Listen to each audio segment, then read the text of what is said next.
Donc voilà. Donc si on fait ça maintenant, c'est qu'on a une question à se poser. Donc je voudrais qu'il y ait une réponse active de prendre un des éléments de la journée. D'aujourd'hui, c'est plus simple, c'est plus actif dans la mémoire. Une décision, j'ai fait ci, j'ai décidé de faire ça, et ça c'est ma décision.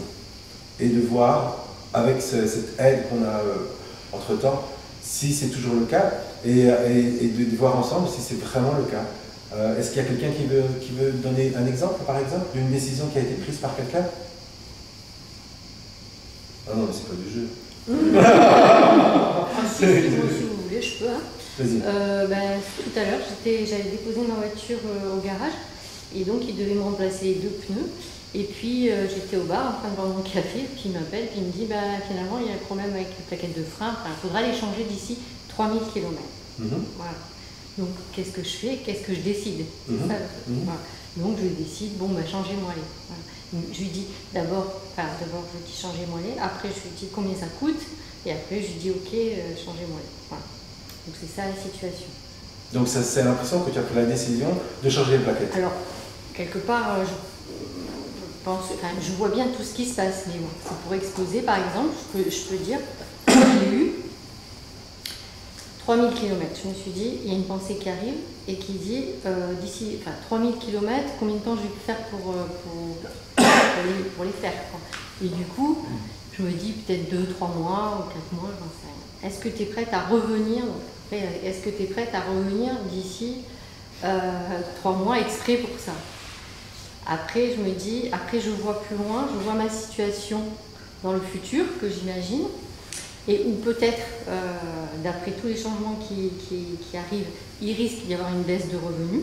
Donc je me dis, il vaut mieux que tu dépenses ton argent maintenant plutôt que plus tard. Donc il y a eu tout ça. Et puis on peut s'arrêter là parce qu'il peut y en avoir plein d'autres en fait. Hein. Oui. Mais donc est-ce que déjà l'information que les plaquettes ne fonctionnaient pas bien, est-ce que c'est ta décision? Est-ce que donc ça, les plaquettes sont arrivées en bout de vie, donc c'est la première chose. Deuxième chose, c'est le garagiste, tu aurais pu le voir ou ne pas les voir. Il aurait pu les proposer de les changer ou ne pas les proposer de les changer. Donc sans cette proposition-là, sans cette vérification-là, il n'y aurait pas eu de décision de prise, on est bien d'accord. Donc il y a un contexte dans lequel la décision est prise. Ensuite, on va un petit peu plus loin, on réfléchit. Ce que tu as exactement dit parfaitement, c'est qu'il y a un calcul qui se fait entre le temps passé, le coût, les endettements qui vont correspondre à ça. Donc c'est une espèce de poids, de dire tel événement, ça c'est important pour moi, ça c'est moins important, peut-être le coût c'est moins important que le... Donc il y a une espèce en fonction de la situation que tu as, de ton énergie physique, en fonction de ton caractère, donc ça fait toujours partie des choses. Tu es plutôt dans l'idée de faire les choses plutôt que d'être passive, par exemple, tu vois. Donc ça c'est un des éléments qui vient des gènes, qui vient des parents, qui vient de l'environnement. Donc gènes, parents, environnement, garagiste que tu ne connais pas, plaquettes avec lesquelles tu n'as aucun accès, informations qui arrivent qui sont toutes logiques. On t'aurait dit, est-ce que tu veux payer 10 euros, 5 euros ou 1 euro? Tu aurais dit, je paye 1 euro. Est-ce que ça aurait été ta décision à ce moment-là? Non, c'était juste logiquement, je paye 1 euro parce que je préfère en fait payer moins. Donc dans le même ordre d'idée, tu as décidé de soi-disant décision de non pas payer moins, mais payer plus, mais pas être embêté par la suite. C'est un équilibre de choses qui sont amenées par l'environnement, et la décision finale qui va arriver, elle va émerger de cet environnement, de ce contexte. Hein. J'utilise souvent l'image de la goutte d'eau qui est en haut de la montagne et qui semble descendre de manière complètement aléatoire sur la roche, par exemple, mais en fait elle va toujours descendre par la plus grande pente. Et donc cette information complexe qui va à droite, à gauche, qui s'arrête, qui accélère, ça dépend juste de la direction de la pente, de la pente de la vraie pente. Et donc à un moment donné, vue de l'extérieur, donc une vie vue de l'extérieur, semble être une vie complexe, faite de plein de virages, de décisions, de changements, etc.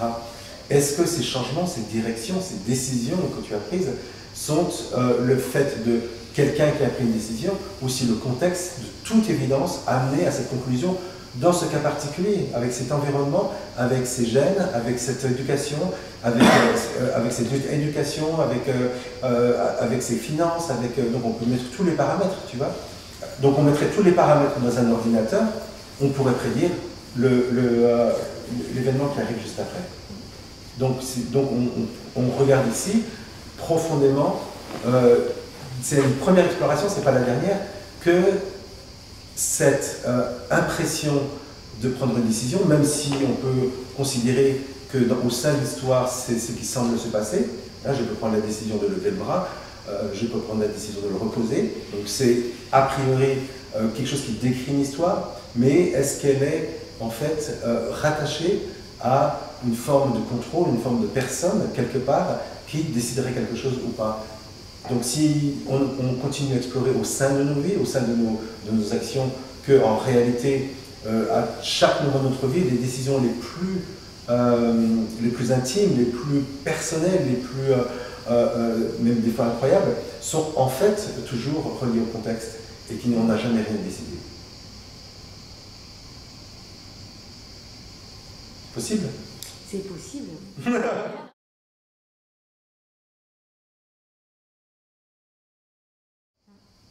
Okay. Donc si on va à l'étape d'après, de dire ben, je peux comprendre au moins intellectuellement qu'il n'y a pas directement une possibilité de contrôle, parce que il semble que tout ce que je décide, tout ce qui est décidé, tout ce que je décide, est le résultat des éléments en présence, hein, donc des plaquettes de frein qui sont là ou pas, du garagiste qui est là ou pas, qui est honnête ou pas, etc. Et de l'argent qui est disponible dans le porte-monnaie. Et à un moment donné, il y a une décision qui prend, ça je peux le voir et je peux l'étendre à la totalité de ma vie.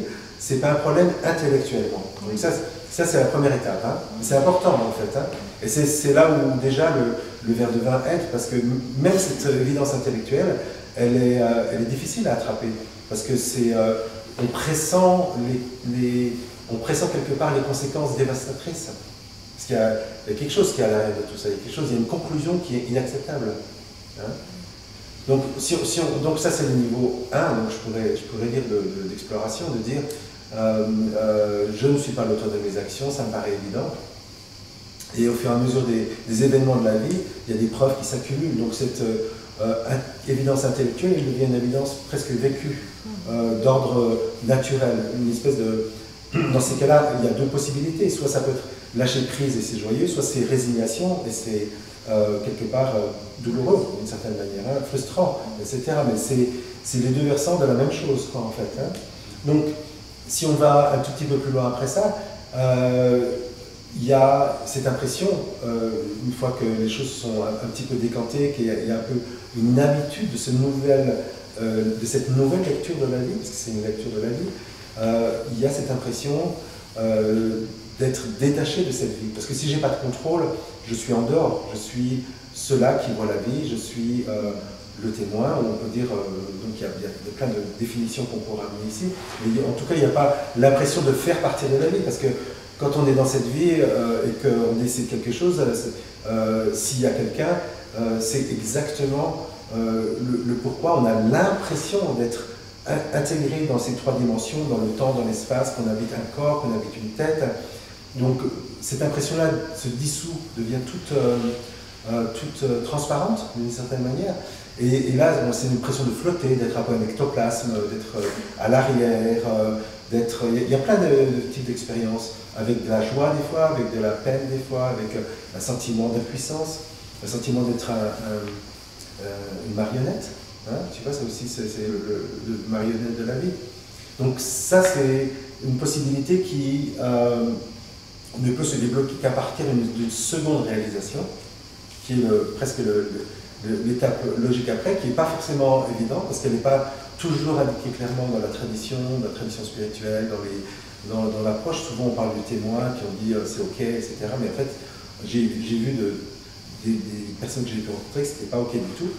Et surtout que c'était pas stable, que ça amenait le gugus en premier plan très souvent et très rapidement. C'était pas quelque chose qui était une situation où on pouvait dire ben voilà, peut-être la situation n'est pas parfaite, parce qu'il y a quand même une forme de dualité entre celui qui voit et ce qui est vu, mais d'une certaine manière, ça donne une forme d'invulnérabilité qui correspond au fait que je ne peux pas être touché par les événements de la vie, parce que je les sais et je ne suis pas de ce monde d'une certaine manière, tu vois.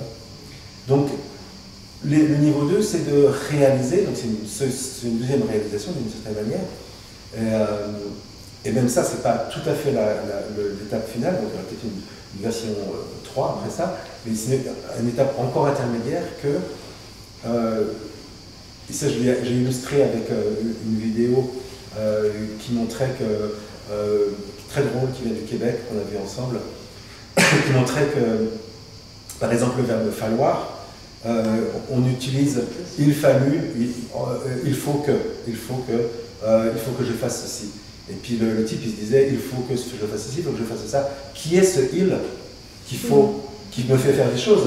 Je veux me lever le matin, il faut que j'aille au bureau. Si j'explique au patron que je ne me suis pas levé parce qu'il y a il, ça ne va pas le faire. Tu comprends? Donc ce il virtuel dans il faut que ou dans il pleut, okay, c'est juste une forme grammaticale. Donc est-ce qu'on ne peut pas approcher maintenant la phrase « je ne suis pas l'auteur de mes actions » à « il n'y a pas d'auteur de ces actions » parce que le jeu, il est du même ordre que « il pleut ». Parce qu'il ne décrit rien, il est là grammaticalement, mais en réalité, il n'existe pas réellement, il n'est pas actif. Non seulement il n'est pas actif, c'est qu'il n'est même pas ni actif ni passif, il est inexistant. Est-ce que tu le sens, ça?